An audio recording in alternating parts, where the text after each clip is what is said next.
Hey everyone, Charlie Morgan here and welcome to Team Management Basics. So as you can tell, this is a really quick video. I'm just going to glance over a few little bits and pieces that I wish I had when I'd started out with managing a team. Now, the reason that this video isn't massively comprehensive and fully built out is purely because you just don't need it. Maximum you're going to have a virtual assistant on board, and that's probably as big as your team's going to get for a short while whilst you try and scale up and get more clients. And what I don't want to do is give you like a massive list of homework to do with building team infrastructure when truly you just don't need it. But what I want you to know is the basics. I want you to know how to run a one-to-one. I want you to know how to run a team meeting, and I want you to know a few tools and tips and tricks for paying people, just really basic stuff that I wish I had when I was starting out, that is enough for you to basically know where to start, so that because truly by the time you're ready to build a team and start scaling up and growing, that's where EasyGrow comes in, and we can provide you with more support when you need it, if that makes sense. So all we're going to talk about is literally a handful of tips and team meeting cadence, like how to run one-on-ones, and it's really simple stuff. It's not rocket science. So let's have a look. So in this super quick document, we're going to cover the basics of team management and the tools that I'd recommend you use as you develop and grow your team. This doc is super short because at this stage of your business, you simply won't need to worry about building a team. I just want to tee you up so you have something to refer to when you start growing and hiring properly. I was like umming and ahhing about making this video, and then I was like, do you know what? I'm just going to make it because at the end of the day, it's a direction for you. If that makes sense.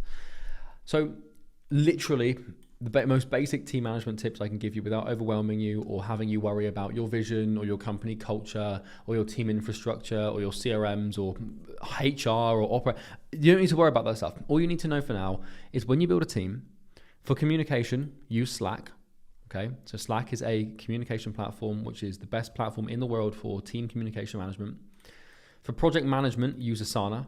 So what's going to happen if you hire people is they're going to start building things or doing things and completing tasks. And you want to keep an eye on what tasks they're completing. And you want to keep a really close eye on what they're doing. And so, you can either use Asana, you can use Notion, you can use, I think Monday.com might be another one. I use Asana personally, I think it's the best. For storing files, just use Google Workspace. So you're going to want to have your Google Drive. You're going to want to give access to your team members to certain different parts of your Google Drive, not all of it, because some of it will be sensitive, and that's that. Make sure every new team member has a email. So, if you're hiring someone called John, then it would be john@companyname.com. And you can do this by going to Google Workspace and adding new users. It's going to cost you another $10 to $20 a month, maybe a little bit more, but that's fine because, at the end of the day, we need this person to have a professional email because they might be dealing with clients, but it's also good because you can manage their access to certain files and stuff and at any point restrict their account if needed. Hire people as exclusive contractors, not employees. This is a big one. Do not employ people. You don't want to employ people. You don't want the obligations that come with an employee. So there's two types of people that can work for you. You've got contractors and employees. And there's no real difference except from the fact that contractors leave you with no legal obligations. Like if you've got an employee, now you're liable for, at least in the UK specifically, it's probably different elsewhere, America and stuff, but you're liable to pay for their pension.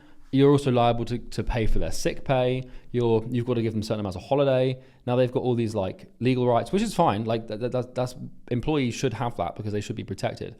But the types of businesses we run, we have the luxury of, because we haven't got physical offices and people aren't coming to offices to work for us, we can hire people as exclusive contractors. Now, I will caveat this and I will tell you that in certain parts of the world, this isn't allowed. And depending on where you hire people from and what country they're from and stuff, some governments do not like this. So I'm going to encourage you to talk to an accountant or a lawyer to figure out how this is possible. But I would recommend that you hire people, first of all, as contractors before you take them on as employees properly, okay?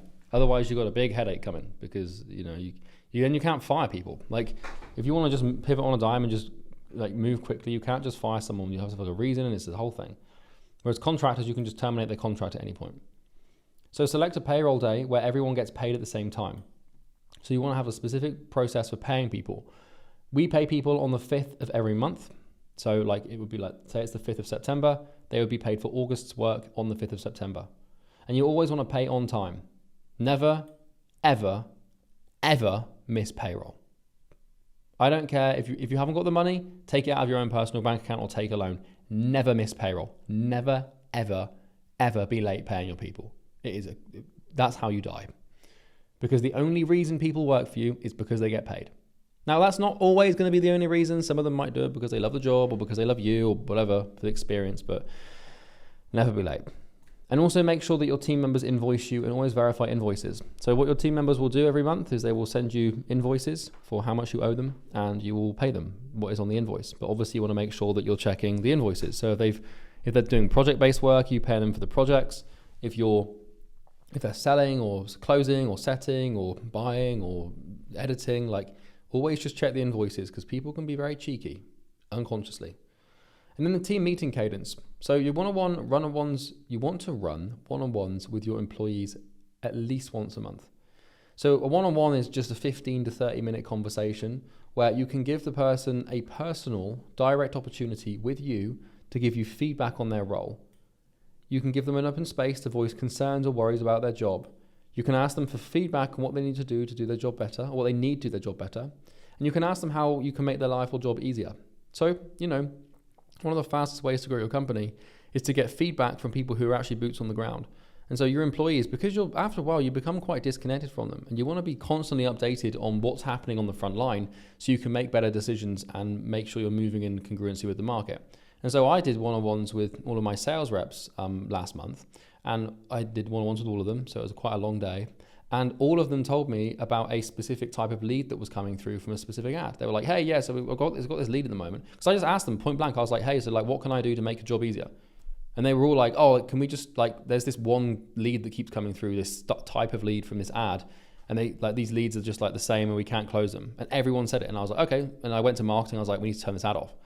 And if you don't give people the option to do that, and if every time someone gives you feedback, you bite their hand off and snap at them, then you won't get feedback from your employees. And you're going to end up, in this sort of yes man environment where everyone just tries to please you because your ego is fragile and you can't take feedback properly.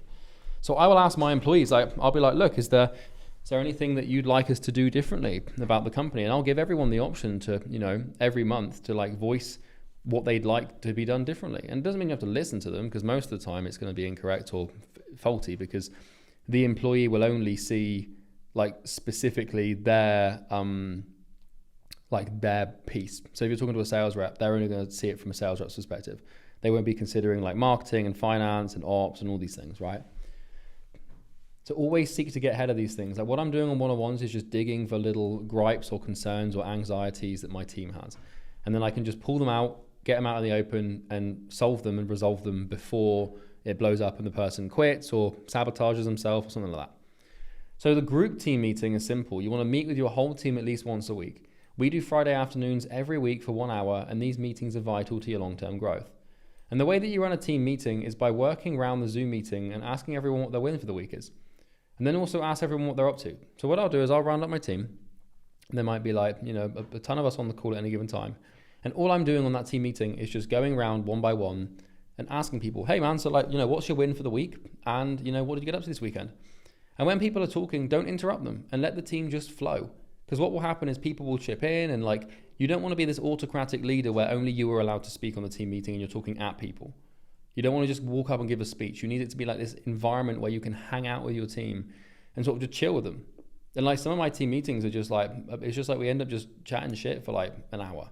We'll just go on some rant about a movie that someone's watched over the weekend, or someone will talk about a specific thing they're getting up to, and someone will chime in and be like, oh, I've done that. And then it just flows naturally, just like a conversation, like a group of friends hanging out. And you need to be able to facilitate that as the entrepreneur, because if you can't, then you haven't really got culture, and that becomes a bit messy. You don't want to just rock up and just talk about business for 5 minutes and then just say, okay guys, nothing else to discuss, bye. No, because these people are working remotely. And I can tell you that all of my employees, if you ask them, what's your favorite time of the week? They'd say the team meeting. And I know that's to be true because I ask people this on their meetings. I'm like, what's the thing you love the most about your job? And then what's the thing you hate the most about your job? And I'll ask them that on the one-on-ones. And everyone's always like, oh, I love the team meetings, because we just chill out, because everyone's working remotely, virtually, in their own little silo with no connection except from within an immediate team. And it's nice for them to get a holistic picture on how the company's going, the direction, the vision, etc. So how you behave on team meetings is how they will behave. So if when people are talking, you're actually on your laptop, clicking around doing stuff, or if you're secretly messaging someone on Zoom, you can't get away with anything on a team meeting. Like if you're immature and stupid, then everybody else will be immature and stupid. If you're serious, like you have to be the person you want them to be, if that makes sense. Otherwise, you're just going to create this weird culture. Like I had this with one of my managers who had a habit of like being on his laptop like whilst we were on the meeting, and I could see his like eyes moving around and like clicking around, and obviously he was like doing other work like whilst we were on the team meeting. And then I noticed like after a week or two of this that everyone on his team specifically started doing the same thing. Like I just noticed all the people from this one department were just sort of like clicking around and just like working around. And then I called it out on the meeting. I was like, I won't say their names, but I was like, let's just say Tom, Jerry, and Ben. That's not names. There was 4 of them, and I called them out. I was like, "What are you guys doing right now?" And they all kind of looked up, and they sort of obviously just looked back in, and were like, well, "What do you mean?" I was like, "Well, I can see that you guys are like not here in the meeting. Like you're clicking around doing other stuff. Like, can you focus, please?" And then they were like, "Oh yeah, sure, sorry." And then I messaged the manager, and I was like, "Look, man, these people like they're gonna follow your lead, and I can see for the last couple of meetings that you've not been paying attention. You're not on the ball. You're not locked in. You're trying to do 2 things at once. That's not the culture that we want to. It's not part of our focused culture. So stop it." And then now they don't do it anymore. So you have to be able to call things out. And like, if you can see people like meshing people on the meeting and stuff, like fucking around in the corner, like you've got to be able to like call it out. Like we had this before with where people would like message each other in the team meetings, and we could see them sort of like try not to smile and laugh. And I'd call it out. I'd be like, I'm not going to name any names, but let's just say John. Let's say it was John. I did this once with an employee. His name wasn't John, but I said, "John," I said, "I can see that you're fucking around in the corner, like trying not to laugh and smiling, probably with this person over here. What are you doing? Like this meeting is for focus work. Like we're here to create culture and have a good time together. Why, like, what are you doing?" And like, obviously like being called out, like for doing some shit like that in front of the whole team is like biblical. Like you don't want that. And so what happens now is everyone's like on the meetings, everyone's fucking focused and locked in. So anyway, all of that to say, like how you behave is how they will behave, and it's top down. And you want to keep the meeting lighthearted. So you don't want to be their friend. You want to keep things appropriate, but don't just discuss business. So don't be afraid to like, what are you up to this weekend? Or what are you doing? And like, keep it fun, for crying out loud. But you need to skirt this boundary where people still know that at any moment you can bring the hammer down. So like I'll be in the meeting like having fun and sort of being friendly with people and chilling out. And then the second someone fucks up, I'll just be like, "What the fuck is that?" And everyone's like, "What the hell?" And it's like you have to be able to be both, depending on what everyone else is. And if you're running team meetings and everyone's really down and not feeling very good and the culture's sort of in the bin, then you need to be the person to bring them out of that. But if you come on the team meeting and everyone's over the top and like everyone's like, "Oh my God, this is amazing," you need to be the opposite. You need to sort of be the opposite charge to what your team is at any time on team meetings, because culture taken to either extreme of happiness or sadness is basically a problem. So our team meetings will run for 45 minutes, and it usually just ends up with us just hanging out and talking. And so we'll have items, and if we want to discuss things as a team, then we'll discuss them. But for the most part, it's just chilling. And that's really it for team management. That's all you need to know for now. Like, don't get me wrong, there's obviously a lot more to it than this. Like with managing sales teams, managing setting teams, managing content teams, like there's a whole big like myriad of information that will open itself up to you as you work through Easy Grow, as you develop as an entrepreneur. But for now, for the basics, these are the tools you're going to need. It's as simple as that. These are the real important things to bear in mind, and then these are how to run team meetings when you need to run them in the future. So yeah, that's everything for now. I'll see you in the next video.